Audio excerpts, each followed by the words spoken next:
Ladies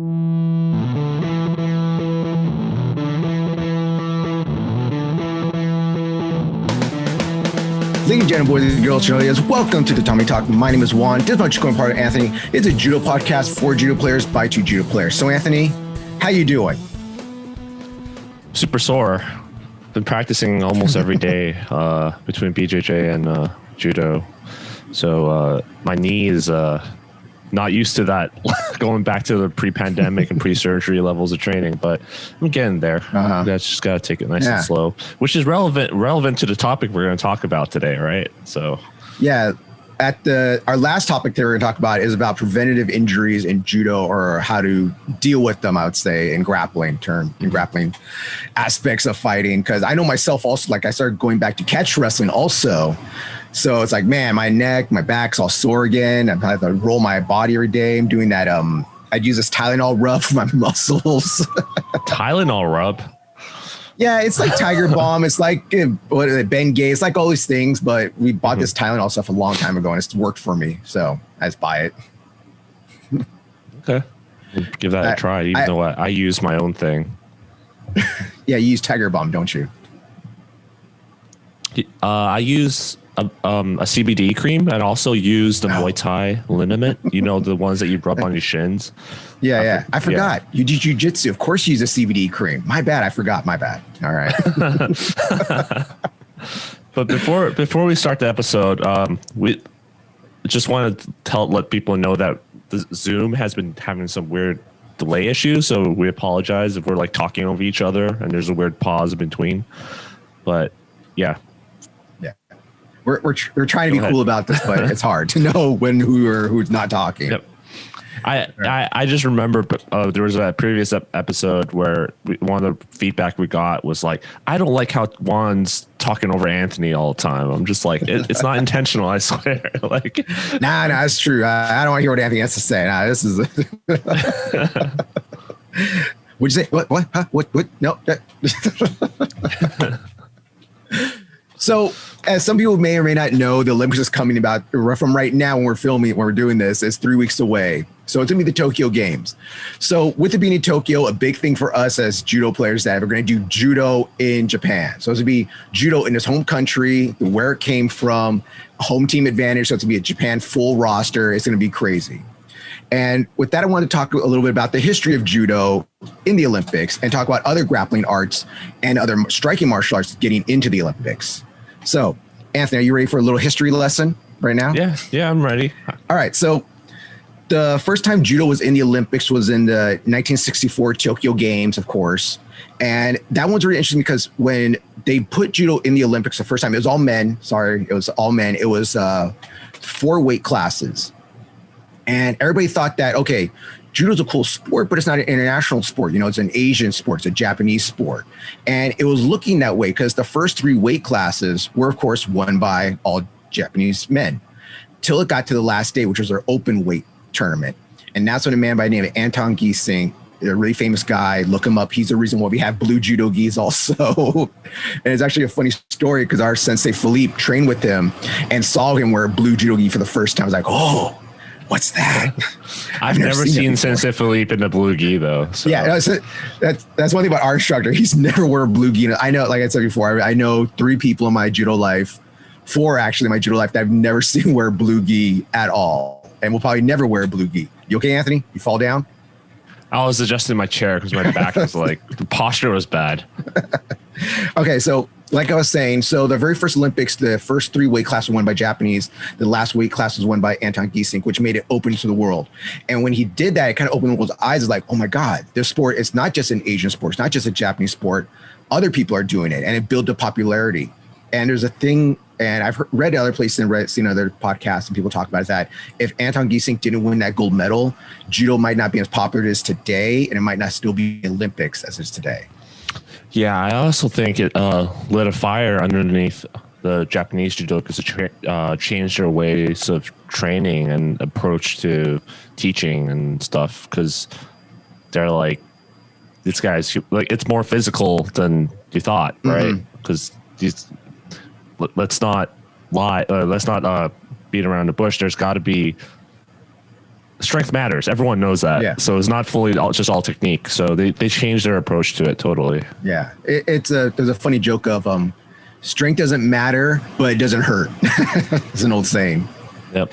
So so let's go to the next Olympics. After that was the 1968 Olympics, which was judo wasn't in there, but it was brought back for the Mexico Games in Mexico City in 1972.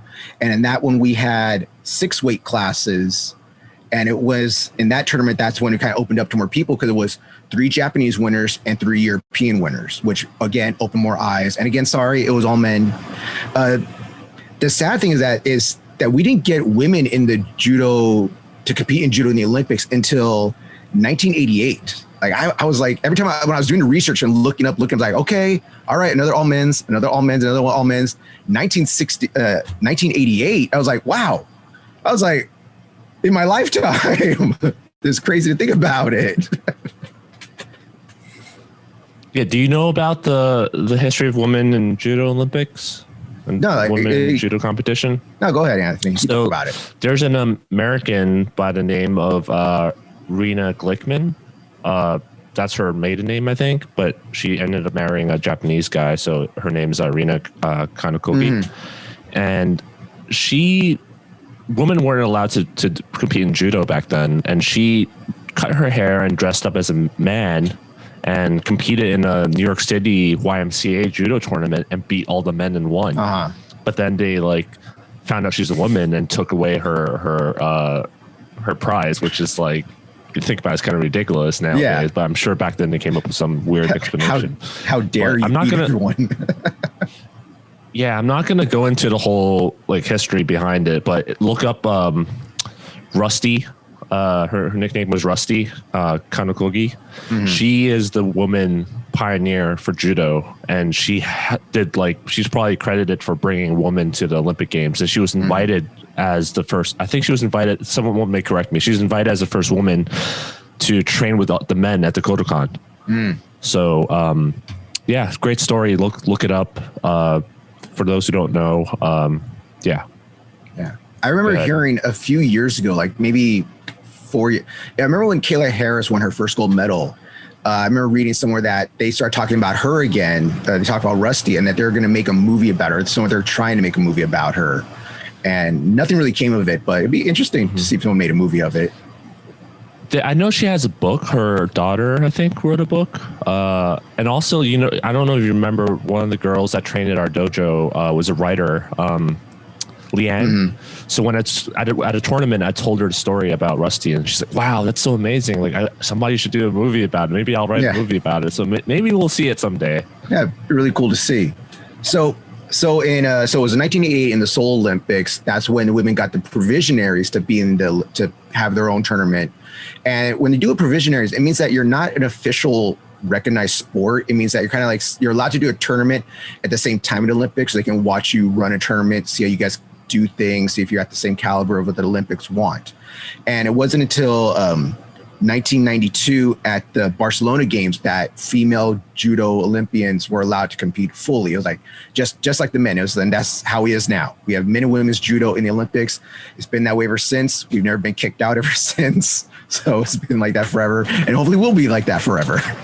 Yeah, I think we'll talk about it later with Sambo, but I think one of the requirements nowadays to be qualified as an Olympic sport, to be accepted as one, is to have women competing. You can't just have an all men sport, which is one of the things that people are saying why sumo will never ever be in the Olympics, because there just aren't enough women competing in sumo right now. Yeah, and it's funny that you bring up sumo, because there's real sumo that you and me watch in Japan, that we watch like on NHK from Japan, and then there's this grand world champion, you know better than I do, that happens out here in Los Angeles at the LBC. That's like, I'm the world champion. It's like, nah, bro, you're not the world champion, all right? Yeah, I think some of the amateurs go compete there. So the one in Long Beach, I think, is actually U.S. Sumo Nationals, right?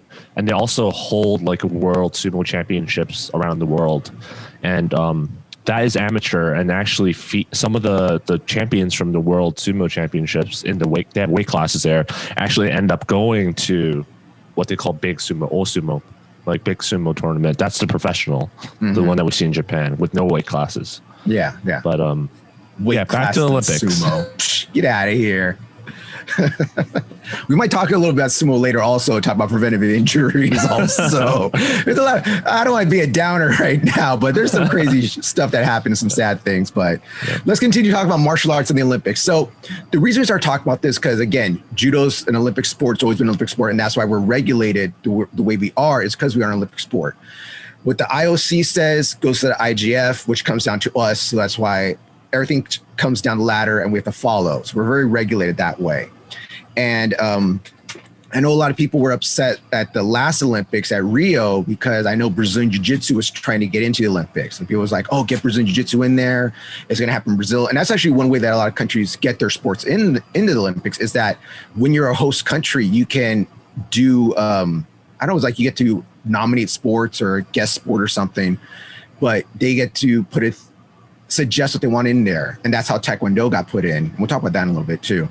But the reason BJJ wasn't allowed is because they weren't regulated. Like people that do BJJ know that, like, I got my black belt under so-and-so at Summers, blah, blah, blah, or I got it from a Gracie Baja gym. And Anthony, is it IBJJF? Is that the big BJJ it's federation? A big one, but they're pretty much a business.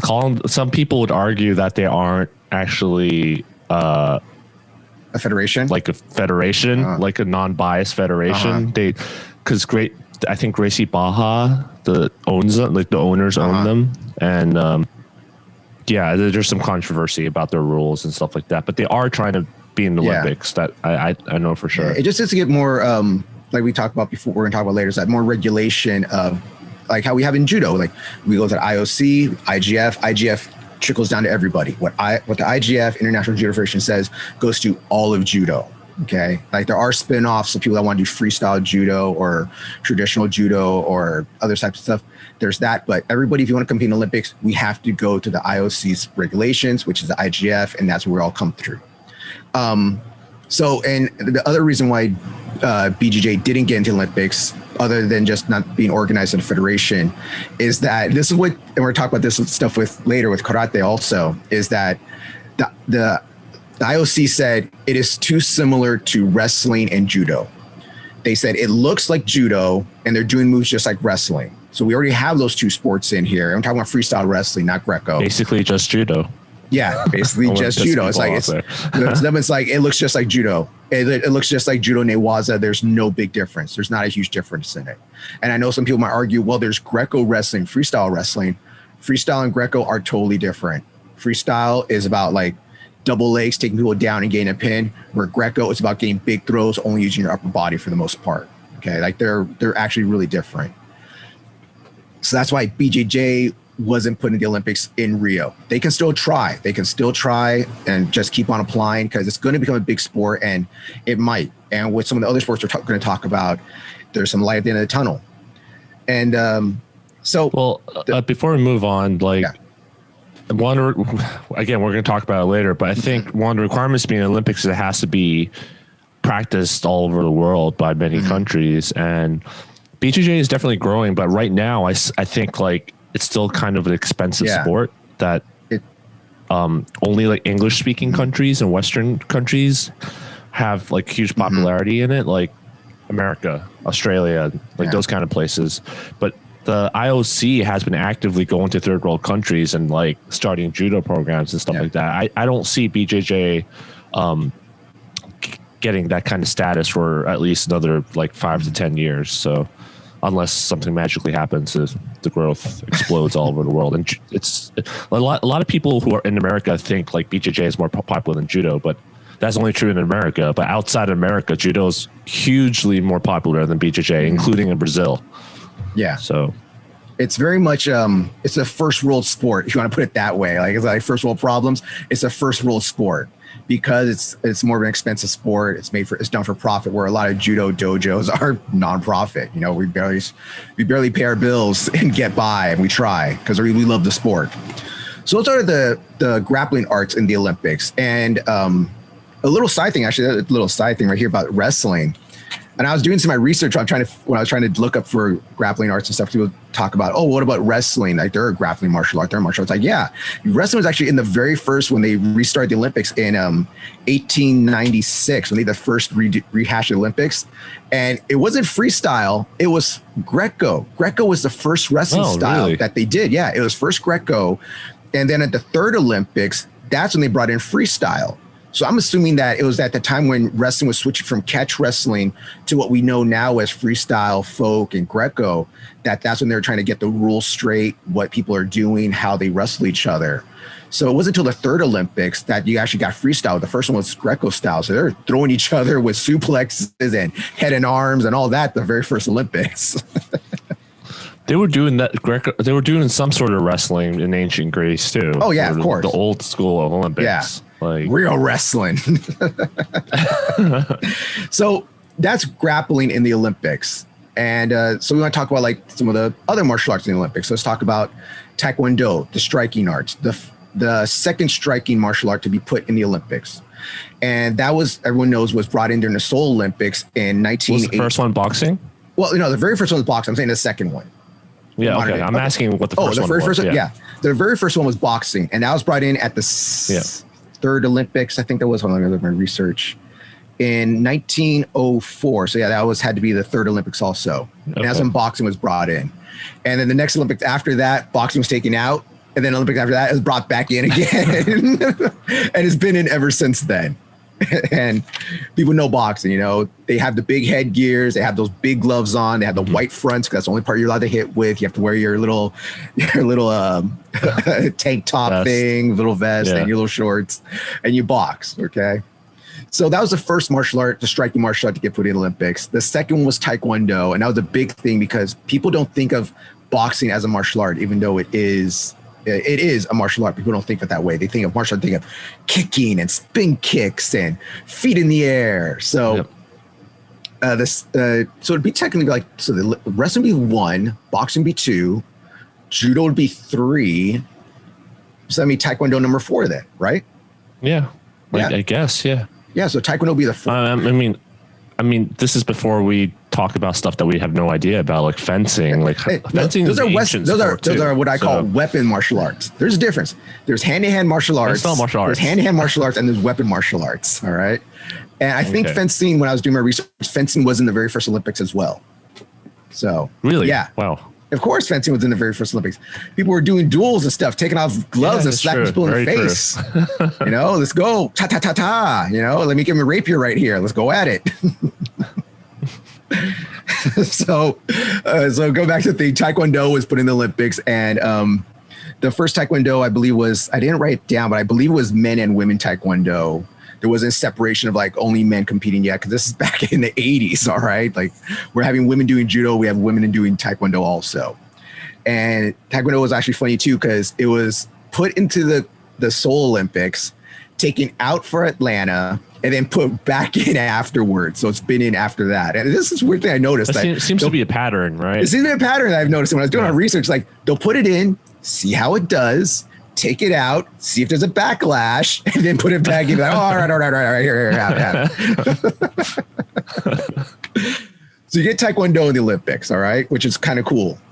And during the London Games, I remember there being a lot of hubbub because in Great Britain and in Europe, karate is very popular. Point style karate is very, very popular in Europe, and especially in the UK.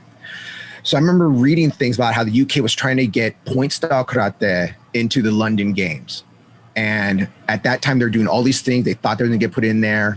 But what it came down to again is that, okay, we have boxing, we have Taekwondo, we have hand fighting, we have kicking art.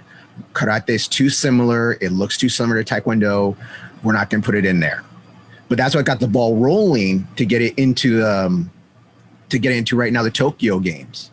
And I know you looked up that there's this thing that when they do provisional tournaments, and Rio, they had a provisional karate tournament there, a striking kumite tournament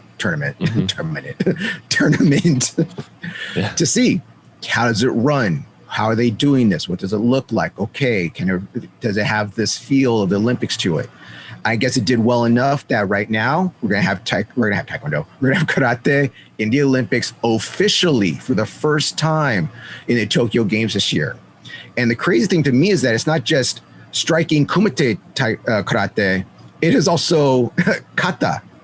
So you're gonna see people out there doing kata. And when I was doing the research on this again, they have the choice between 102 different katas to choose from.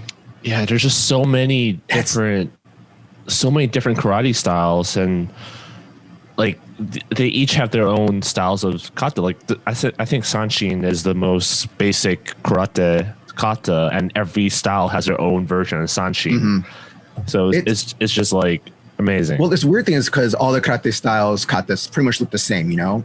It's like when I do my my first, like let's say number one kata, when I do my number one white belt kata, I do it in a very low stance. But if I go to a Taekwondo dojo sometimes, they do in what's called a walking stance. So their legs are pretty much straight the entire time. Mm-hmm. So it's little slight differences. And the karate styles that have been verified and have been approved by the the World Karate Federation, the WKF, is that it's the Ru systems mostly. So it's going to be Goju-Ru Karate, Shoto-Ru Karate, Wada-Ru Karate, and Shotokan Karate. So it's three main Ru systems and Shotokan. And it's interesting because Shotokan, like, you'd be surprised how many people know Shotokan, because in my opinion, it's one of the more popular karate styles. Yeah, when I think of point fighting, I think of Shotokan karate. That's what I think of automatically. Yeah, you're not gonna get Kyokushin Kai versions. You're not gonna get Tong Sudo in there. You're not gonna get my style. I'd love to see Kyokushin in the Olympics. I would love to see that. Yeah, I wonder if I could sneak in, because Tong Sudo is an offshoot of Shotokan. Sneak in somehow. But yeah, so those are the four major karate styles going to be in there. And they do point style fighting, and they're going to do katas, which would be very interesting to watch. And it's only going to be, I didn't write this down. For at least for the striking arts, for the kumites, it's going to be 3 weight classes, 3 for men, 3 for women. And for the katas, I wonder if they're just having 1 representative for men, 1 representative for women. That'll be interesting. Yeah. Yeah. I know I read it, but now I can't remember what it was. I'll be first to say, I'm going to offend people here again, but I'm not a huge fan of kata tournaments. Mm-hmm. I think kata is important, but I'm not a huge fan of competing in kata. I think it's not meant for competition, and just making it that way is kind of ridiculous. Mm-hmm. And I'm also not a fan of point fighting. So, like, well, if there's some, go on, Anthony. Go ahead. Isn't there some rule in Shotokan point fighting karate that you can't hit too hard or something like that? So it's this weird thing it's this old thing from like 1970s or 60s where you have to hit with speed and control, but should you hit your opponent? So when I hit somebody for point style, usually is that when I hit somebody, I hit them, but it has to not be like knock the wind out of them. It's not full blast. So, but if you watch, here's the thing though, they say this, but then if you watch some of the WKF tournaments online and stuff, they're going full blast hitting each other. Like kicks, and this one thing about kicks in any style. Kicks in any style are going full blast. That's just how it is. Mm-hmm. Punches are a little bit more controlled, but head kicks, body kicks and stuff, they're full blast. And that's another thing about this style point style karate. You can kick from the waist all the way up to the head, and I believe punches are only going to be to the body, like with power, and I think to the head it has to be with control. That's a big karate thing always. Okay, kick to the head, and then that makes a lot more off. sense. Okay. Yeah. And I don't know if they're going to add actually stuff to them to wear, because we were talking about boxing, you got the headgear on, you got the gloves on and stuff. In Taekwondo, you got the big headgear on, you got the foam headgear on, you have the chest protector on, you have shin pads on and foot pads. You also have these little tiny little foam things that cover your knuckles, little foam gloves to protect you. In normal point style fighting karate, there are some tournaments that make you wear a chest protector. It's usually a white chest protector you wear underneath your gi. But sometimes you don't. I don't see that sometimes. But they have the white chest protector, and then it's just foot pads, no shin pads, and gloves, like little. Now, do you think they enacted these gear and rules about the strikes aiming to become an Olympic sport, or do you think it was just done anyway and then they applied to be an Olympic sport? Most of this stuff was already implemented in like the 80s, except for the headgear part. In most point follow karate, they don't wear headgear. So it'll be interesting to see in the Olympics if they make them wear headgear. Make them wear the foam headgear like Taekwondo. Guarantee. If they make boxing do it, and Taekwondo do it, they're definitely going to do it for karate. Yeah. So I wonder if it's going to be this foam headgear or the big like leather boxing style headgear. Be interesting to see. So those are all the martial arts in the Olympics right now, or in this year at least. And there might be more apparently, because we had one of our listeners send us a thing about how Sambo is a provisional sport, or is going to become a provisional sport in the Olympics, which is going to be really cool. That's in my opinion, the closest way you're going to get MMA in the Olympics is Sambo. And Muay Thai may become an Olympic sport as well, which I think is more interesting, because if you get Muay Thai in there, it's very similar to Taekwondo. It's very similar to karate. It's very similar to boxing. How are they going to sneak that in there? And what pads are they going to have to wear? Like, are they going to wear headgears, elbow pads? Because that's a big thing about Muay Thai. That's makes a big difference in Muay Thai. Yeah. If you're not throwing elbows, it's basically just Western style kickboxing, either American style, Dutch style, or Japanese style kickboxing. That's all it is. And it's basically karate at that point. So are they going to be wearing elbow pads, knee pads, shin pads, foot pads, all pads? Are they going to be fully padded up? Yeah, for me, I'm not, maybe from a spectator point of view, those, like you said, those is like, no difference if you do this. But from someone who trained Muay Thai for a bit, I think what's going to matter more is how to do the scoring system. Because I know some people are saying there's more Muay Thai promotions now that change the rounds into like 3-round fights kind of thing, and change the scoring system because they want to help the sport grow and make it an Olympic sport, and they think changing that will make it more appealing to foreign viewers. But a lot of them are like, no, the old school scoring system is a lot better because they score takedowns and knees like really highly. That's why you don't see a lot of punches. So yeah, I know there's like some controversy there. So I think the scoring system is going to be the big thing. So Anthony, can you read the article that you told me about? Tell it to our audience. Yeah. So one of the people that I'm in a group on Facebook, she trains Muay Thai. Her name's Angela. She trains Muay Thai in Thailand, and she has a blog that I'll link in the description. So she talks about Muay Thai and getting provisional status and what it means, and provisional status for Olympics and what it means. So the reason that I started looking it up was because we have a listener, Gerard. Yeah, sorry if I forgot the name real quick. He emailed us a couple weeks ago and was like, hey, like, are you guys going to talk about Sambo getting provisional status? Like, he's excited about it, and it's just more grappling arts in the Olympics is better for us, right? For martial artists like us, especially grapplers. And I was like, hey, we already recorded like the next 2 episodes, so we'll talk about it eventually. So while doing research, I found this post about Muay Thai getting provisional status, and I'm going to assume this applies the same to Sambo. So I'm not going to read the whole thing. If you want the details, go to the blog post. But I'm just going to pull out the key excerpts. Like provisional recognition means Muay Thai could be included in the future Olympic Games. For 3 years after getting provisional status, Muay Thai's international governing body is eligible to receive funding, $25,000 per year, and special grants. The purpose of this money is to help the sport build, set, and sustain a foundation in the Olympics. Okay. This year, right before the start of the 2021 Tokyo Olympic Games, the IOC will vote for full recognition of these sports. Other sports up for full recognition include kickboxing, sambo, lacrosse, and cheerleading. I don't think cheerleading should be in the Olympics, personally. Hate mail. Send that hate mail to Anthony at tatamitalk@gmail.com. It's a something getting scared now. Yeah. Between getting provisional recognition and applying for full approval at the end of the 3-year period, Muay Thai is expected to work on getting Olympic approval. To get full recognition, the sport must adhere to Olympic standards of anti-doping and have anti-corruption measures set in place. Muay Thai also needs to demonstrate that it's widely practiced.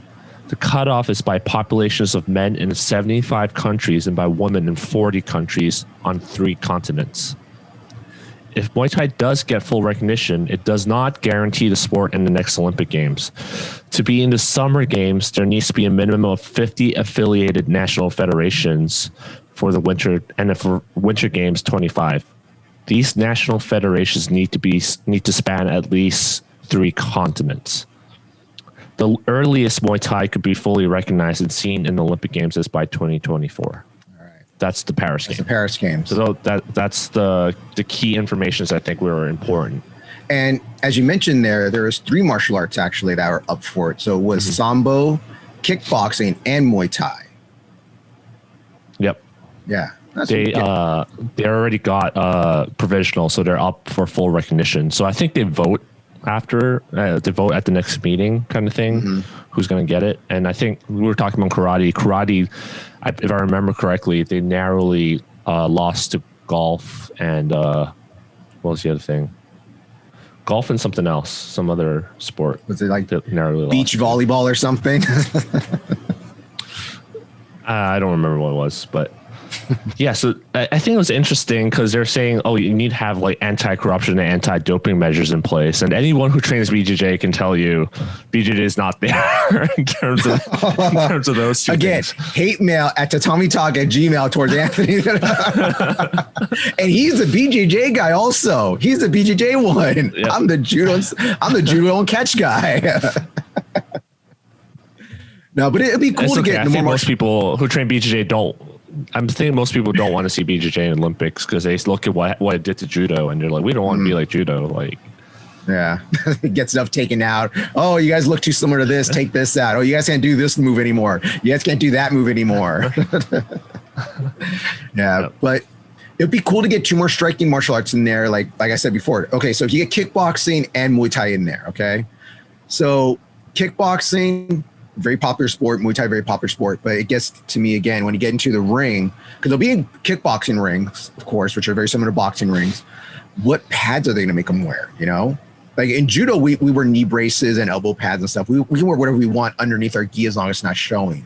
When you get to like the striking arts, like I said, Taekwondo, they wear stuff head to toe. Karate, they wear the feet, hand, and chest protectors. What's Muay Thai gonna have to wear? Head guards, elbow pads. Like you've been to some have you been to some amateur Muay Thai fights? Haven't you? Yeah, I've been to some I've been to some smokers before. And it looks weird. It just looks weird to me. You got guys big old elbow pads on their elbow. Guys wearing headgear. He's just like elbowing most of the him. Ones I've been to. Yeah, most of the ones I've been to don't allow elbows. But I know the amateur fights allow elbows, but you have to wear elbow guards, and that's to satisfy the sporting commission. The state's sporting commission to allow those fights to happen. Yeah. And then when you get to kickboxing, is it going to be the same as karate and boxing? Are they going to wear chest protectors or no chest protectors? They're definitely going to have to wear headgear, probably boxing headgear, boxing gloves, and like some sort of foot protection, whether it's be foot and shin pads or whatnot. That's why, to me, out of all these things that are coming up, the one that has the best chance to me is Sambo. Sambo already wears the headgear when they compete. They already wear the gloves. They already wear the shin pads. And I don't know if they wear knee pads. They wear knee pads? I know they were definitely shin and foot pads, gloves, and headgear already. They're already built. So that's the other thing. Are they talking about combat Sambo or they're going to do like regular Sambo? They're definitely going to take out the balls kicking thing. No, they're going to leave combat in there so you can pull out a knife halfway instead of fighting, just like shake the guy. Da, da, da, da. Ready at all times. Ready at all times. I think it'll be the regular sports. It'll be the regular sports Sambo that most people practice. Be the red side, the blue side, and you get the ref in the middle wearing that weird half head, half shirt. Yep. But speaking of sports that are too similar, then Sambo is really similar to judo. So what do you think will happen if it does become a full Olympic sport? Especially in Russia, Sambo practitioners and judo practitioners train under the same roof in most training places, and some of them fight and compete in both. So what's going to happen? Like, are people going to transition to Sambo because it allows leg grabs and leg locks and all that kind of stuff? Some people, I would personally find that more attractive. Well, it's going to be which one you're better at. If you're a two-sport athlete, you're going to go compete at the one you feel you have the best avenue to win, the best place I'm going to get a medal at. If I feel that I'm really good, really good wrestler, okay? I do really well at freestyle, not so well at folk style, but I'm really good at Greco. So I'm going to do Greco. I'm going to try to go Olympics in Greco, okay? If I want to go to Olympics, I have to learn how to do freestyle. I can be a great folk style wrestler, a great American folk style wrestler, but if I want to go to Olympics, I have to do freestyle. It's just like that, I think. It's just one of the things where if you're a cross trainer and you do these things, you're going to pick which sport you're going to be able to get your best medal at. Or I don't know why we don't do this already, is that there's something it's actually my karate sensei bringing this up years ago. I think I was a teenager, we were hanging out talking about this. Why is there a decathlon for track and field, but not a martial art decathlon?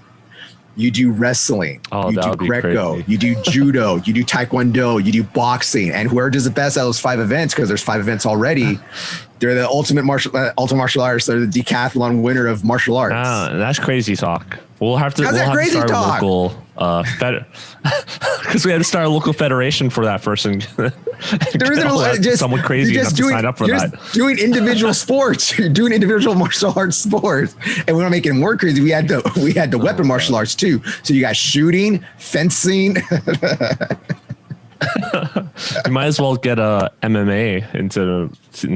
Hey, I said we got Sambo. Okay, as a close thing. For people that are like, let's get MMA. Let's get MMA. You're not going to get MMA. Okay, it's going to be very tough to get true MMA in the Olympics. Your closest bet, I think, is Sambo. And if you do Sambo, where it's like it is the regular sports Sambo, just to clarify, when you say Sambo, you mean combat Sambo? Yeah, combat Sambo. Where you do kick, punch, throws, takedown, submissions. Okay, that's a Sambo that I believe is going to get into the Olympics, and that's the closest thing to MMA you're going to get into the Olympics, in my opinion. I agree. I think combat Sambo will make it, if anything, not the regular Sambo, because it's way too close to Judo. Yeah. But I would love regular Sambo to make it, because it would light a fire under an IJF to maybe bring back leg grabs and stuff, because I can see a bunch of people switching to Sambo at that point. If Sambo becomes an Olympic sport, there's going to be more Sambo places available all over the world. And people will switch over, I think, if you allow leg grabs and leg locks and stuff like that. So, and if you ever watch Combat Sambo, kind of has a monopoly over jacketed wrestling. Yeah. So if you ever see Combat Sambo, it's done on a flat mat, just like a judo mat. It's not done in a cage. It's not done in a ring. I've seen places do stuff like that to try to spice it up, to make it more modern or change it up. But no, it's done just like on a judo mat or just like on a wrestling mat. They wear wrestling shoes with kick pads on them. Actually, I've seen both. Actually, I've seen wrestling shoes plain, and then I've seen wrestling shoes with kick pads, and then the gloves and headgear and stuff on a wrestling mat or on a judo mat. So that's what you'll probably see in the Olympics if it gets picked up. And that's your closest thing to MMA you're going to get. So, all right. Is there any more Olympic talk you want to talk about? Martial arts in the Olympics? Yeah, I mean, I'm excited for Olympics, even though most of my favorite athletes won't be at the Olympics. So, but we're having a dojo watch party that's going to be fun. We're going to have to decide which weight class, which day we're going to watch, though. It's not going to be all 7 days or 8 days, whatever it was going to be.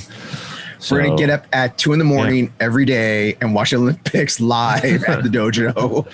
At the dojo. All right, honey, I'm leaving the house. I'm going to go watch judo. Peace. But I'm really interested to see about the Olympics, the Japanese team, because I remember the last game that they had Rio, Japan didn't do that poorly, but I remember reading Japan in the Japanese news and stuff, my wife telling me that Japan was, they were upset about how they did. They were mad that they didn't get enough, like that. They took a lot of I think bronze and silvers, but they were mad they didn't take enough gold and silver. That to them it's all about gold and silver. Yep. Bronzes is like, you're the first loser. That's all they're the second loser. Whatever the old saying is, that whatever your coach told you is that. So I know that they were coming back this year with a vengeance, and of course they do, because they're in Tokyo. So they got a full squad of killers in each weight class. Yeah, I think the pressure might get to a few of them. And traditionally, the Japanese have struggled in heavier weight classes. It's always like the lighter weight classes and middle weights where they do really well. But it'll be interesting if it's like the reverse happens, because we've seen a few surprises happen at the World Championships already, where some Japanese people got knocked out round 1 or round 2.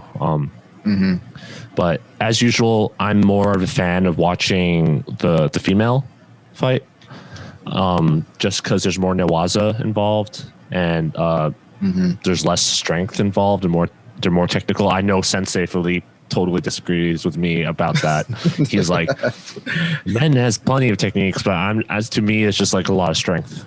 It's not very fun to watch for me. So, and I don't like watching the what do you call it? Like the dirty wrestling, like not dirty wrestling. I call it the wrestling. It's just some dirty bulldog wrestling. That's just what did I call it? I came up with a good saying, but I totally forgot it. That's my problem. I need to write this stuff down. I come up with a good saying, and I totally forget. Yeah, I'm not saying there's no technique involved. There's definitely a technique involved, but I like to watch like really clean bonds. So. Is that Mongolian guy that we talked about? They got that dirty dog style, gritty wrestling. Parallel, yeah. Yeah, is he in the Olympics? Is he going? Yeah, I think he's going to go. He's been doing really well. It'll be a shame he's not. I am a fan of Monkbot from Mongolia, the woman. I've told you about it. She's super underrated. I don't know if she retired yet. She's pretty old. So, she still has amazing I'm excited to see her in the Olympic. No, she still has amazing Iwaza. She did really well. Like she's great. Yeah, I mean, she can wrestle, like you said. She can wrestle. She can do clean judo. She can do newaza consistently in the final block. Like, I love watching her. But I think part of it is the rules with how Wazari is scored now, being Koka and even like Yuko being scored. That kind of how do you say it? Rewards you for doing this kind of style of judo. It's not just watering it down. It rewards you for doing that kind of wrestling style to wrestle people down to the ground, and you get like 2 of those takedowns, and you win. I want to go back to those clean, hard-earned ippons that we used to see in judo, even though the matches are a bit longer, and some people might find it boring. But yeah, that's all I have to say. Well, it's one of those things. No, I get you. I understand it. You get this thing where people talk about the difference between Ippon judo and then Wazari judo, and how like guys that come from a wrestling background or Sambo or what's that Chinese grappling style, the Chinese judo style called? Shujiao and stuff come from that, and they don't have Ippon judo, but they have really good Wazari judo.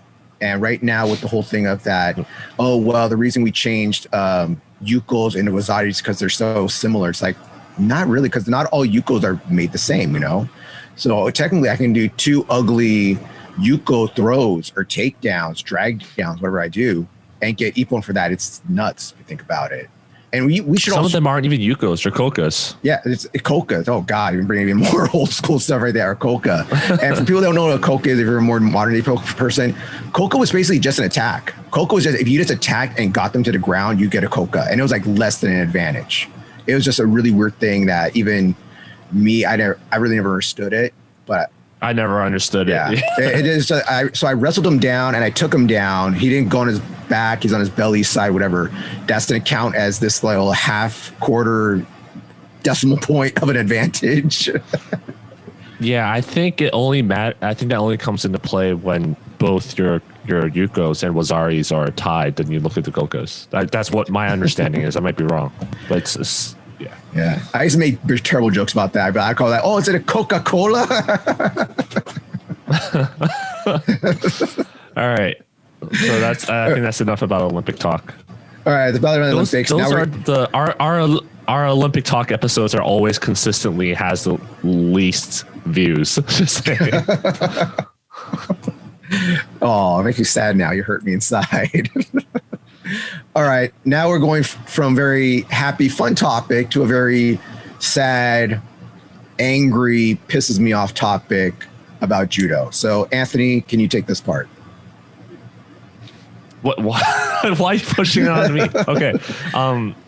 Yeah, I'm sure most people have heard, like in Taiwan, one of the I think it was a 7-year-old boy, just passed away. They pulled the life support out. He went to a judo dojo where he was thrown repeatedly, and I think at that point he's only taken like a few weeks of judo, and he was crying, saying his head hurts, but the sensei kept making him get up and throwing him again by another student, and eventually he had to get sent to the hospital. And it was just sad all around, not just because of this event, but because his uncle who took him to the dojo, to the class, was recording the whole thing and he didn't stop it. And there's many theories and explanations as to why he just watched it happen. We can talk about that, but yeah, like you said, I felt really uncomfortable reading about the story, and I kind of did not want to watch the video until someone that we train with, that I'm not gonna name who, sent me a message one day and was like, "Is this fake news? Like, the throws didn't look too bad to me. Like, and there were mats on the floor, and I'm just kind of like, how are you a brown belt in judo and you can look at that and not see a problem with it?" So that was after I watched the video, because I didn't watch the video. He said it didn't look too bad, so I'm like, okay, I'll watch the video. So I watched it, and it was just sickening seeing that happen. I don't know how that guy got his candy cane belt. Like, some people are saying he was unlicensed. Is at least 6th dan, right? Some people said he was unlicensed, and that could mean many things, right? That could mean he is not licensed to teach, as in he got a fake belt, or it could mean he never took the concussion courses and all the standards set by the national governing body to make you approved instructor. It could also mean he took it, but then it expired and he never wanted to pay the fee again, so he just let it expire. And just saying he was unlicensed kind of is good PR for the national governing body. So it could mean anything. It was never clarified. If someone who lives in Taiwan knows, like send us a message, and we'll be glad to bring it back up again. But there's a lot of unanswered questions about this whole tragedy. So. Yeah, it's a very messed up situation from what I read in a thing. And I remember first reading about maybe 2 months ago when it first happened. And it's actually been like 2.5 months now, probably, since it happened. When it first happened, is that this kid was, I don't know if he wasn't listening to Sensei or not, but it seemed like they were just taking their frustrations out on this kid. A 7-year-old little boy, doesn't know judo that well, doesn't know how to fall. And you have the instructor, I heard he's a 7th degree black belt, 7th degree dan, throwing the kid hard, and then he's doing the whole thing where he's having the other kids or other members to throw him hard, and it's just repeatedly being thrown hard, and he's being thrown so hard that he just getting repeatedly throwing down. His head's hitting the mat. At one point, he starts crying and saying that his head hurts. And as soon as you watch the full video, he starts throwing up. And anybody that's taking the American, now this is the thing that for me and Anthony are certified. Well, I'm a full certified coach. I had to take the coaching clinic. I had to take what's called Heads Up, which is a concussion program. And I had to take Safe Sport, which is also, it talks about concussion, but also about how to train and teach safely in the United States. You have to take all these, you have to take these courses, take the test afterwards. And then if you get certified, you get your certificate that shows you've done this. And we have to do that in America every 2 years. It's every 2 to 4 years. I'm not sure exactly. I just retook mine. Yeah, it's like every 2 years, right? Months I believe ago. they changed it. Yeah. So it's even more recent now. So now you have to do it every 2 years. It's every 4 years. So in America, we have to do this to become a coach, okay? And your dojo can put up a thing, be like, we have certified coaches here, okay? We have safe sport coaches. We have people that have taken the things that know about concussion protocol. And I'm one of the guys in a dojo that's a little more safe than sorry. If someone hits their head or I see someone take a little too hard or dive, I'll have them sit out. I know it's tougher with the adults and stuff because they'd be like, no, I'm fine, I'll do it. And some of you let them go and you say like, no, he's still moving a little weird, go sit him down. But when it comes to children, if a child hits his head, okay, one, you should already be like, okay, he hit his head, let's see how he's doing, okay? Give him a second, see what he's doing. If a kid immediately starts throwing up during a class, if it's not hot outside because he's not getting heat stroke or something, okay? If it's from a head trauma of him hitting the mat, either he hit his chest hard, back hard, or head hard, and he starts throwing up, that kid is done, okay? That kid is done for the day. And I'm telling the parents, okay, he looked like he took a hard fall. Just to be on the safe side, I would go take him to the hospital, just go see him, go make him see a doctor, get a concussion test or see how he's doing, okay? Not when he's, oh, well, just walk it off and let him continue. In the video that pisses me off, the kid is crying and throwing up. And there's been times where I've gone to dojos before. There's 2 dojos here in Los Angeles I've been to before. One where a kid was crying on the mat and I stepped on the mat and I was a brown belt at the time. So I wasn't even a black belt yet. And I said to the coach, I was like, what's going on here? Why is he like, why are you picking on this guy? He's like, oh, this is how we train. I was like, dude, I don't like this. This ain't cool. All right. The kid's crying. I just kind of argued with the ref. I argued with the coach about it. And then I left. I never went there again. And there's another dojo I went to over by the beach area. And in judo, we fall, we throw, we get hit, it happens. And one thing that's one of my pet peeves when I go visit dojos, I'll have these coaches out will say, okay, enter, throw, and don't throw anybody. And if someone accidentally falls, they'll start yelling at the kid. How did you let him fall? Why did you, it's like, shit happens, okay? I understand shit happens. There's no reason to be picking on a kid like that, okay? So when you're picking on a kid, but now you're not just like hazing him or making him work hard. I have no problem with a child working hard if he's acting up, okay? Anthony knows I make my students, when they act up, I make them do push-ups. I make them do squats, all right? I love having fun with my kids when I train them and stuff. But when they start acting up, it's time to do workout. Okay, if you're not tired enough from working out, you got to do some extra workout, and that's when you got to do push-ups and squats and stuff. It's not okay. Everybody just throw this kid, just throw him on his head. Okay, don't let him hit right. Drill him into the mat. And then when the adult, the seventh dan adult, throws this kid hard on the mat, and no one is saying shit, that's what pisses me off. Okay, the kid's throwing up. He's crying. Did the instructor actually throw him? Yes. I didn't see that part. Yeah. The part I saw was he was like standing on the side, and more senior student was throwing the kid. Yeah. And that was in the video that I saw that dude. That pissed me off. And the thing that makes me mad is like, I understand this whole thing. Like, he's a sensei, he's a seventh dan, he's an instructor. We must pay him respect. And that's an Asian culture thing right there. I don't think that would fly. Yeah. I don't think it would fly in America really. Cause I think a parent, if they saw their kid getting thrown like that in America, they would stop it. If it's a parent, definitely. With this one, it's an uncle taking their nephew to a dojo because they wanted to enjoy judo, learn self-defense, build up confidence and stuff. So the uncle, I don't know if I saw my niece or nephew being thrown like that, but as again, me as a martial artist, I would step on the mat. I would step on the mat and say something. I would do something. So I'm not going to defend the uncle's inaction, but to view it from an unbiased perspective, like, okay, what I heard was he said that he was worried about it, but he didn't want to question the instructor, and he was recording it because he wanted to go back and show his parents to say like, hey, like maybe judo's not for him. It looks kind of like he's crying, he's not enjoying it, it's kind of abusive kind of thing. But that's another topic, right? What he should have done. But going back to what I said about that person messaging me and going like, hey, it doesn't seem too bad, right? To someone who's untrained, that might just seem like it might not seem dangerous. And some people just can't see what's wrong with something or when someone's doing a technique wrong. Like for me, I saw like person throwing him had bad technique. The person being thrown, his head was hitting the floor and he had no breakfall skills. Like we see that, but someone who's not trained or doesn't have good technique might not be able to see it.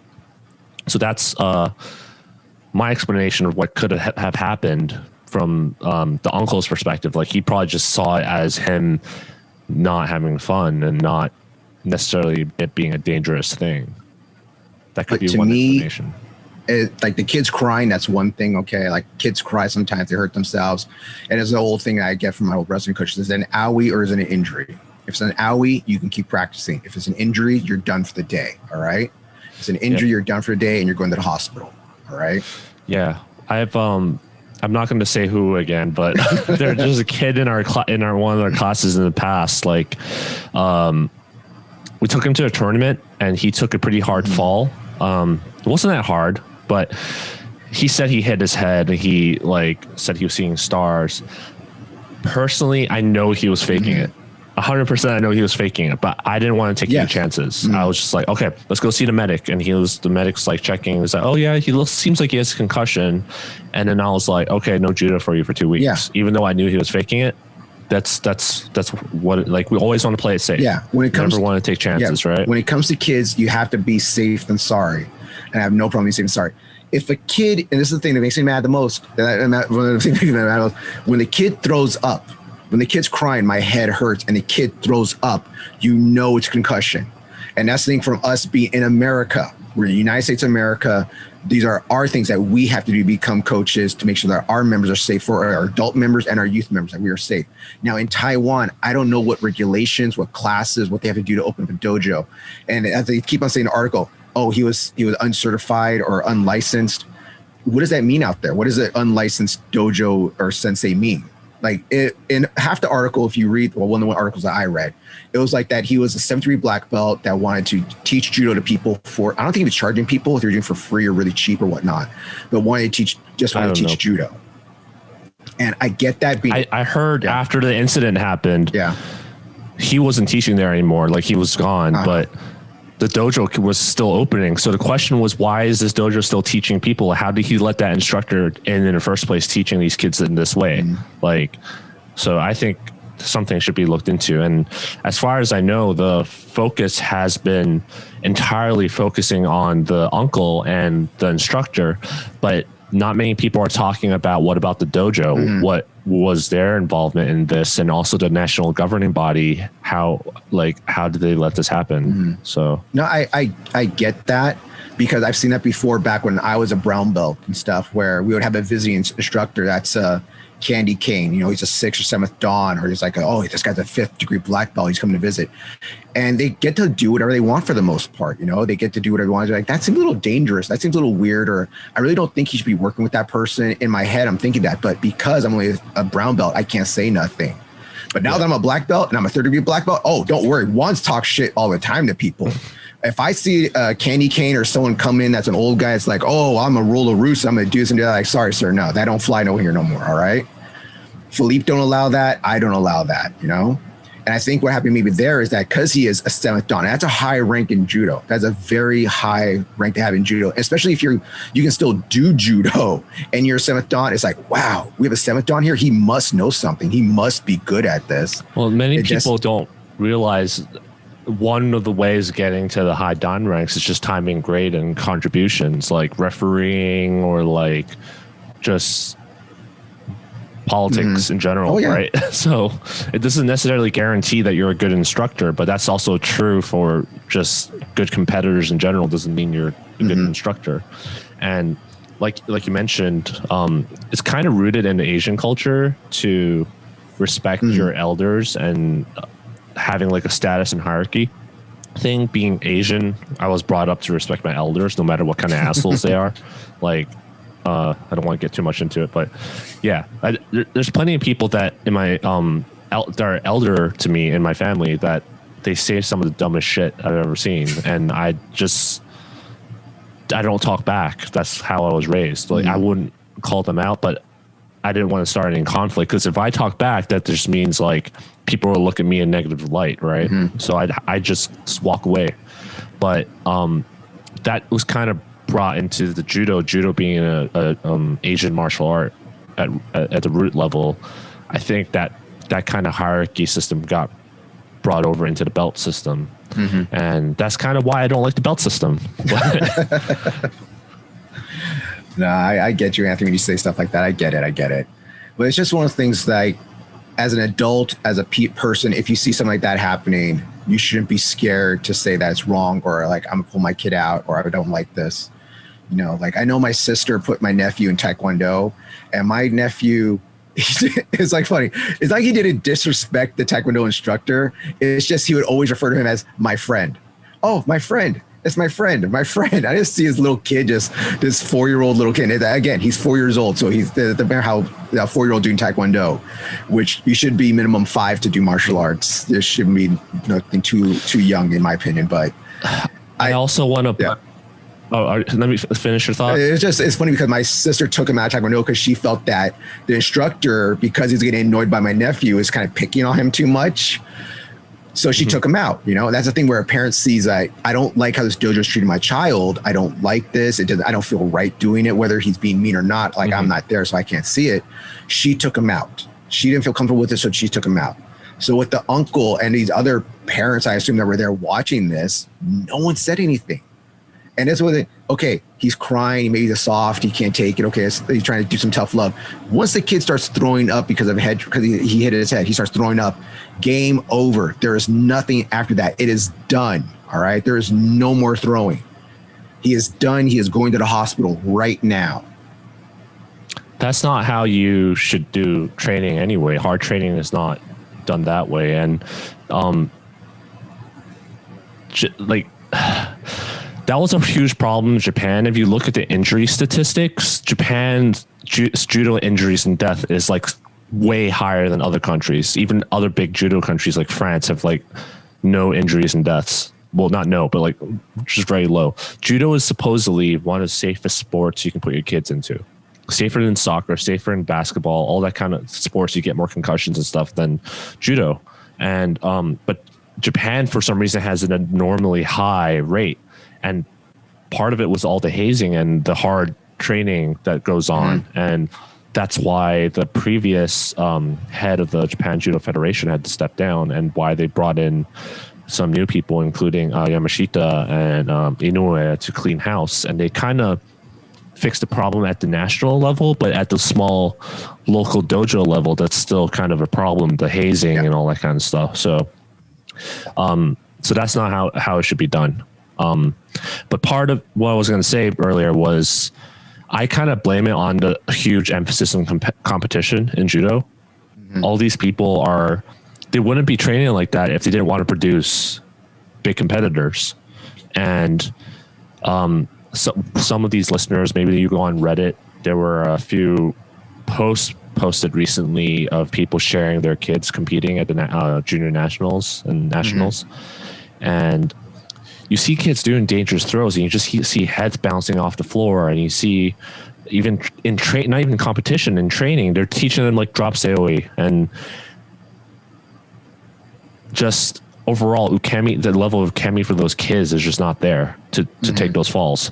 So some people were pointing it out in the comments, and the guy was saying, well, yeah, super effective, and if you want to win medals, that's what you're going to have to do. Right? You're going to have to teach these effective falls, and everyone else is doing it, so we're going to have to teach it too. It's like, what kind of mindset is that, right? I mean, you can't argue with it because it's effective as winning medals, since that's how it's producing these competitors. But at the same time, it's like, at what cost? Yeah. And what happens to all the other kids that are there just recreationally and aren't going to become Olympic medalists? Are you going to force them to take these falls too?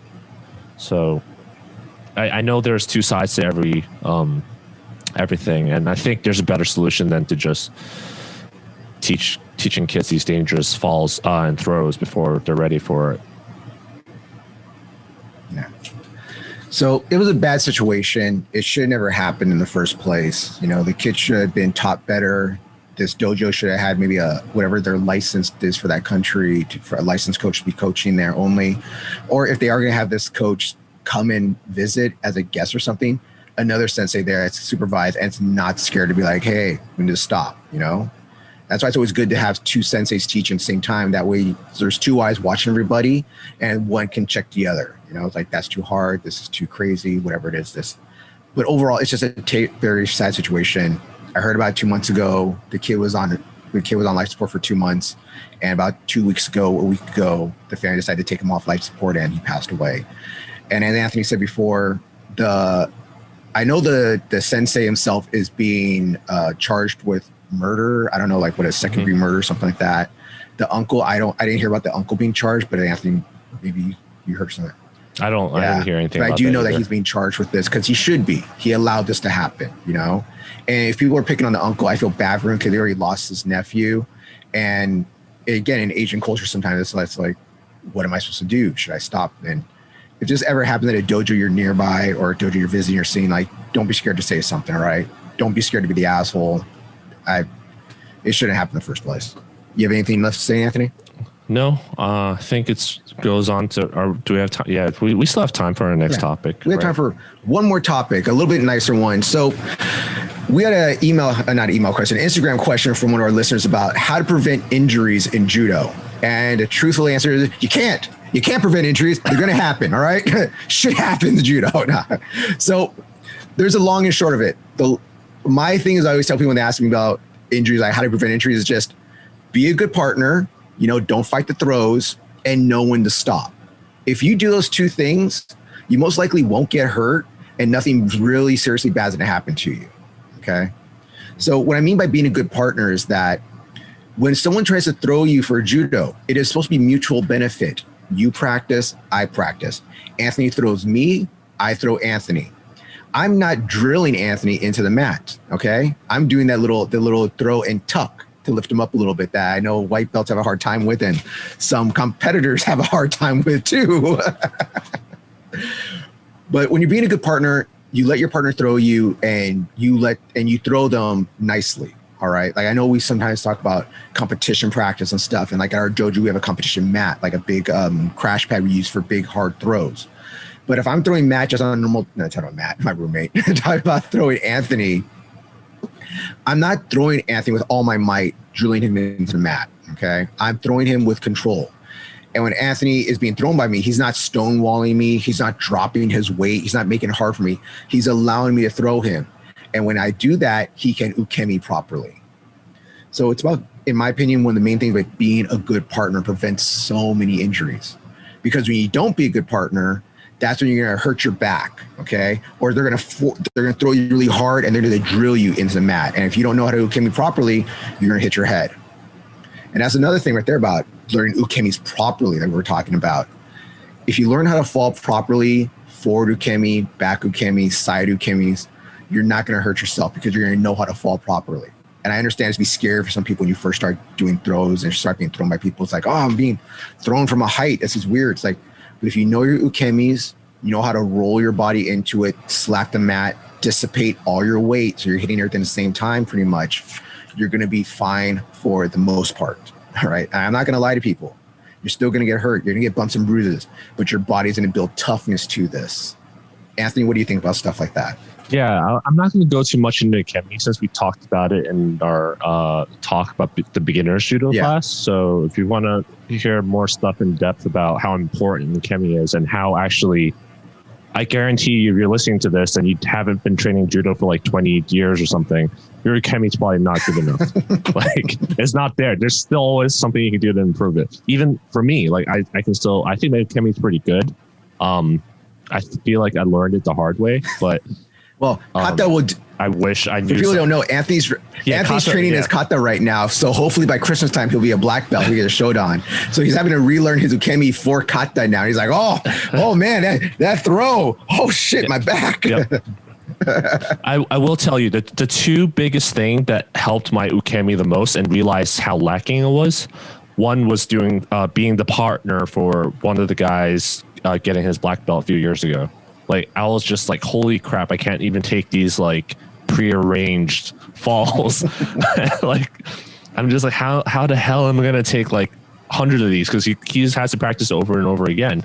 And whenever he messes up the throw, the fall hurts more. So it was kind of on me and also on him to him doing the throw correctly and me being having good ukemi. That's why I think kata is important, going back to what we said before. But the other event that really put my ukemi to the test was when Nicholas Gill came for a clinic and I signed up for the seminar. I was the only person in the room that was like his size and not like in my 40s or 50s. So everyone else was kids. So he was like, oh, it was a 2-day seminar and I was being thrown by him and he was probably using like 50%, like half his strength, like doing a sotogari and all that kind of stuff. It was rough. So that really put my ukemi to the test. I couldn't move around for the next week or so. But after that, I really practiced my ukemi. Like throughout the whole pandemic, I laid down mats in my garage and I was just like practicing ukemi over and over and over again. So those two things really made my ukemi really good, I think. But yeah, go back to the episode. Ukemi is more than just the physical parts. There's the timing, and then there's also the mental aspect of it, of not stiffening up and being confident in your ukemi. You asked me about ukemi, right? Or was it just in general? Well, it's in general because it's the whole thing about like, how do you prevent injuries in judo? Now, like I said, one of my big things is like being a good partner and then knowing how to ukemi. Yeah. And my third part that I always bring up is like knowing when to stop. Oh, and there's actually kind of a fourth thing also, because I always do this also, is if you have an injury, prevent that injury. I have bad knees. Okay. So if you see me without my gi pants on, if you see me at catch or something or doing some other grappling, you're going to see my bionic knees. All right. I wear knee straps around my knees, and then I have knee braces on top of that with metal in them so they don't pop the opposite direction. But I do that to prevent injuries because I know I have bad knees. I'm not going to go out there crazy and be like, all right, I know I got bad knees because of my wrestling and judo and all my martial arts. I'm going to not wear knee braces and go do drop sonagi 50 times. No. All right. Yeah. So we say that you'll hear this from your sensei too. Like, be a good partner, leave your ego at the door, take the fall, but people still don't do it, or they just don't understand it. Like, so I think we really need to like explain it a little more. The ego part is basically taking the fall, right? But at the same time, it's knowing your limit. So it's not just like, don't hurt your partner. It's just knowing when to stop for yourself. Like, don't let things escalate. Like, just because you can't throw this guy doesn't mean you should use more strength, right? Yeah. Also, like you said, knowing when, if you have something hurts, then sit out around, or don't use that arm, or take a break. Like, I personally struggle with the ego part of that in that sense, because this guy at our dojo has been ragging at me for sitting out for randori a few times already. Like, it's like, why are you sitting out? I'm just like, well, it's like especially people who've never gone through surgery, they don't understand. He's a black belt, actually. Oh, the black belt. I thought the white belt we're talking about. Yeah. Yeah. So he's been saying, well, just come in. Like, you guys are so lazy. Like, he's just calling me lazy, saying like I could just move around with him and stuff. I'm like, yeah, if I go with you every single round, I trust you. But what about other people? Like, all it takes is one thing to go wrong for you to have to get a really bad injury. And that day my knee was tight, and I just feel like I couldn't move around like I think I would be able to, and maybe I'll sprain it or something. So you just have to not let these people get to you and just say no. Like, you got to learn to say no. And a lot of people will say, well, I can't say no to my sensei. It's just like, your sensei is not the one that's going to pay your medical bills. He's not the one that's going to feed. He's take care of you when you're like bed bound in a cast. Like, well, I think most of the time your sensei, unless you're like at a really big competition dojo or you're trained for a competition, your sensei will understand of like, okay. And there's one thing, talk to your sensei also. I'm not saying like, oh, I hurt my knee, I'm going to go sit out, walk with mat. Don't do that. That's disrespectful. If say you tweaked your knee. Okay. Like, Anthony has the bad knees. I have some bad knees and stuff. We took a bad fall. We kind of tweaked our knees. Like, I don't want to do this round, or I'm pretty much done for the day. Go to your sensei and tell him, sensei, I kind of tweaked my knee. Can I sit out for the rest of the class? Yeah, that's fine. Okay. And sit down at wherever your mat space is, or against your wall, or whatever it is you guys do. Sit there. Don't just go off the mat by yourself. Don't just go walk off the mat, decide I'm going to do this instead. Do not disrespect your dojo. Okay. What I'm saying, when I tell you to do, know when your limit is. That's good, but also explain it to your sensei. Don't just leave. Don't just be disrespectful. We have one of our members. I can't remember what Brian's last name is. Brian, really good competitor. Brian's in his what? Hershowitz. Yeah, Brian Hershowitz. Brian Hershowitz. Yeah. Brian's 60 years old. Is he 60, right? Mm-hmm. Okay, Brian's 60. He's in his 60s, I think. Yeah. Still competes, goes to international competitions, goes to the Masters every year and stuff. Was ranked world number one in his age and weight class. For him, the way he trains, as soon as he starts getting tired, he doesn't want to do bad technique, so then he's done. He trains till he's tired, and then he's done. So that means if he goes the entire class and only does one round of randori, that's all he's doing. Mm-hmm. And he'll go to Sensei Philippe, be like, hey, Philippe, I'm done for the day now. Is that okay? Philippe will be like, yep, you're good. Go. It's fine. Hey, thank you for coming. We appreciate it. He doesn't come to the mat, train for a little while, do all this stuff, and then just leaves the mat, not tell anybody. He knows his limit, and he knows to respect his sensei. And going back knowing your limit is really hard thing to do. Yeah. And I know it's tough, because you see everybody else working hard. You're like, oh, I want to do some randori. Like, everyone's going tough. Like, I want to be out there. But sometimes you just can't do it. Your knee's shot, your shoulders hurt, you mess up your finger or something, you can't pull. And you just got to know your limit. And that's how, when you go past your limit or push yourself too far, that's when you're going to get hurt. Okay, unless it's a freak accident, like Anthony had with his PCL. Yep. I wouldn't call it a freak accident. I think it was avoidable. But yeah, going back to my knee injury, like, and ego, part of it was my fault. I mean, when the injury first happened, I knew I tore something, right? Like the guy came in and did a shitty Tani Otoshi, right? But my knee was still fine in a sense. It felt weird, but it was fine. And what finally did me in was when I went to San Jose Buddhist tournament afterwards, and I fell on the side, and then it just popped. So I could have just said no to the tournament, but because of my ego, I was like, I just moved to LA. I just joined this dojo. I want to show that I'm committed. I can compete. I can do well in this tournament. I wanted to like make a good impression to my new senseis at this new dojo. I didn't listen to my body, and I went to the doctor. They're like, well, you probably should take a rest, but it seems like it's fine unless we get an MRI. Like, I didn't get that MRI. I just went to compete. So, and that's what caused me to have this long-term injury. So totally avoidable, right? Yeah. But because of my ego, I pushed myself, and that's what happened. And I'm still paying for it right now, right? But if we go back even further though, Anthony, yeah, your ego got in the way and you shouldn't want to stop.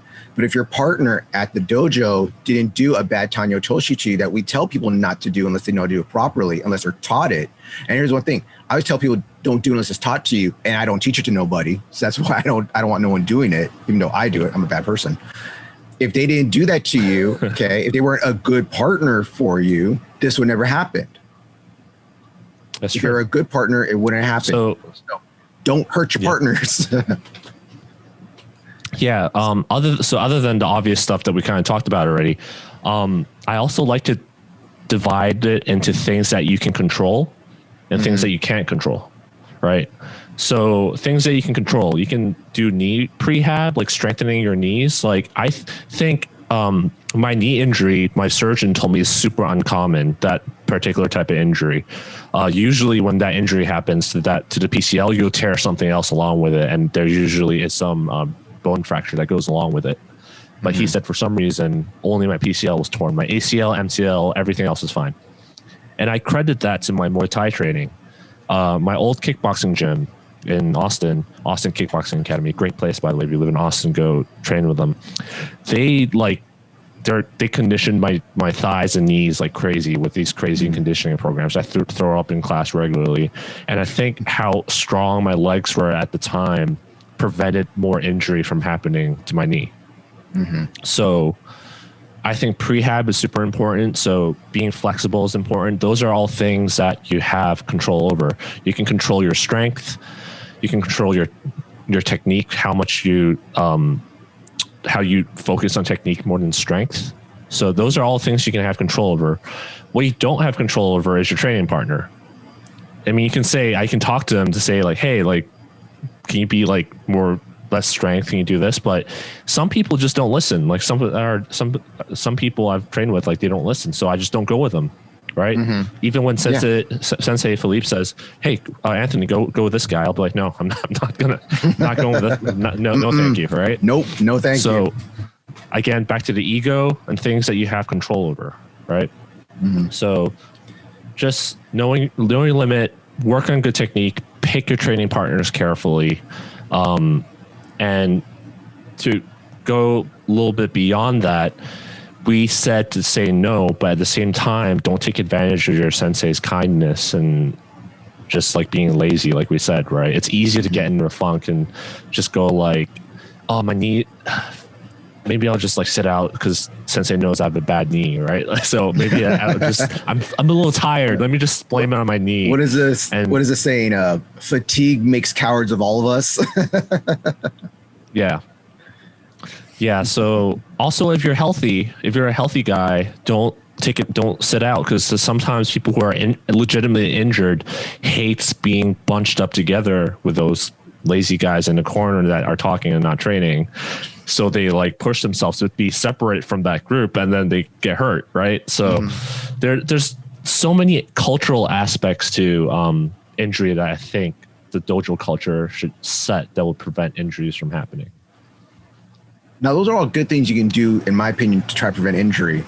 But let's say you're already injured. Like we talked about, like, you know, judo's a rough exercise. So you should also be at home doing your stretching, you know, lifting weights, keeping your muscles good and stuff, and keep yourself like in shape and stuff, besides just throwing people around.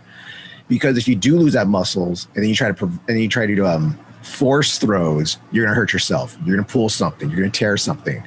It's like this weekend I was teaching ogoshi to a lot of beginners, and they're doing ogoshi with like their arm way out here trying to ogoshi. And like, why is my shoulder hurting? Because it's too far away from you. You got to pull him into you, pull the guy in and stuff. So it's about using good technique. So what about if I already have a knee injury? Like I talked about, I have bad knees, so I wear knee braces to prevent that, you know? Anthony has a bad knee. He wears a knee brace also to protect that. I've dislocated and fractured my fingers before from karate and judo and wrestling. So when I go out to do judo now, I look like a damn Ninja Turtle because I tape up my fingers like this. I look like a Vulcan when I go do judo because I do this simple tape job where I just tape the lower knuckles together, the upper knuckles together. And as long as I can grip like that, like a Ninja Turtle, I can do stuff. If I didn't tape up my fingers, and there was a time where I was like, okay, I'm gonna try to not tape my fingers up and do judo, when someone would snap it, because I have a really strong grip on a gi. Like if I get a grip on your gi, it's really hard to pull it off of me for the most part. And some people like really fight really hard. And when I snap my fingers off of that sometimes, like I just feel that snap, just like, oh, did I fracture it again? Did I dislocate it again? So for me, I don't want to dislocate, because getting a fractured, dislocated finger sucks. All right. And especially in your right hand.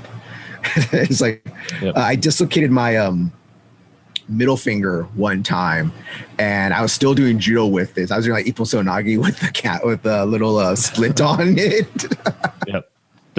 I've tried to split, it doesn't work. Yeah, for me, well, the funny thing is I wore the split too long, and my finger tightened, so then I had to do the like, little weird little pinky exercises, squeezing my pinky to get him to flex again.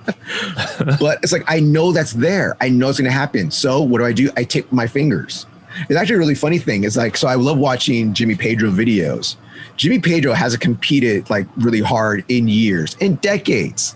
But if you look at Jimmy Pedro's videos, he's just demonstrating. He's still all taped up. He gets his fingers all taped up and everything. I'm like, that's the man right there. I just respect the shit out of that guy. It's just like, they're all taped up. It's like, and he's just demonstrating. All right. He ain't competing. He ain't doing rondori. Well, who knows? Maybe he was trained. He was teaching before. Maybe it was right before recording. He walked right over and did a video and went back right to training. Afterwards. But it's like, if you know you're hurt, you know something's messed up, prevent it. Okay. I know, like me and Anthony were joking around earlier because we have sore bodies and stuff because of what we've been doing. It's like I use this Tylenol rub, he uses Tiger Balm. That's another thing, relax the muscles, you know? Another thing I like to do to relax my body is that because I'm a wrestler, I love taking, like, when I cut weight and stuff, I like taking hot soaks. I love taking hot sauna baths, you know? I use the Japanese salt sometimes, or I use some Epsom salt on there and stuff to help relax the body. I don't just do judo and then do nothing else afterwards, you know? You have to take care of your body. I know Anthony has that cool jujitsu gun thing. How's that working out for you? That was actually, I was really against the idea of getting one because I thought it was a gimmick. But my surgeon, I have after surgery, the knee muscle tightened up and actually affected my hip all the way down to my toes, actually. And he was like, yeah, it's like a huge rubber band that wraps around your leg. And you basically have this tight upper part of your body that's pulling the rest of your muscles and affecting the whole leg from the hip down. So he said you need to get that massaging gun, and I was like, okay, I'll think about it. I'll try stretches first. So I was doing stretches, still wasn't helping. I was getting what they call a snapping hip syndrome. Okay. Where my hip snaps every single time I move. I thought I would need hip surgery, but it was actually just my IT band snapping across my hip bone. And he was like, have you tried that massage gun? And I was like, okay, fine, I'll get one, right? So I finally got one from Amazon. It was like a knockoff off of those expensive ones. And I started doing it, and it actually relieved the pressure. And then I started doing it for other parts of my body, and it actually helped a lot. So invest in one of those. I think Mikhail from our dojo got one too, and he says it's helped. So yeah, that helped a lot. Definitely. Now, how do you feel about preventive measures of like taping up your fingers, wearing knee braces, elbow brace or something, or what are those basketball socks things that they wear in their forearms and compression sleeves? Yeah, compression sleeves. Yeah. So I think compression sleeves do not prevent injuries.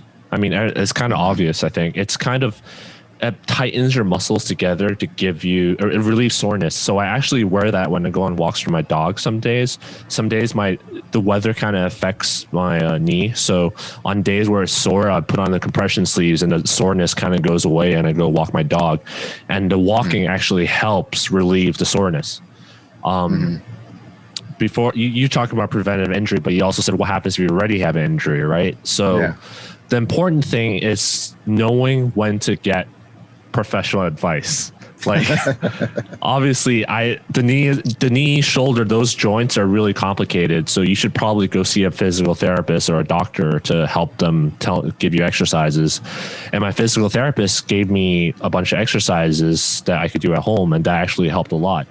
But one of the things that really pointed out to me was like, you're really in tune with your body, because whenever I come in, they're like asking me for like, oh, how do you feel? Like, what are you struggling with? And I'm like, well, when I walk my dog, this part hurts, but then I realized if I shift it this way by 2 centimeters, or like if I walk a certain way, or if I tighten this muscle, like flex it while I walk, then the pain goes away or the snapping goes away. And you're like, you're really unusual in a way that you know exactly which parts of your body and what you do can affect your body that way. And being able to tell that to your physical therapist or doctor actually helps them diagnose what exercise would work for you and which parts are tight. And so being in tune to your body, knowing like what hurts when you do what, and don't do it if it hurts, will help. And one example I like to use is judo. Like, this is the second time I went through the knee injury, right? There was the first initial one, and then I avoided surgery by just doing physical therapy. And then the second time, which is why when my knee started popping out of the socket from getting loose over time, and I had to get surgery. And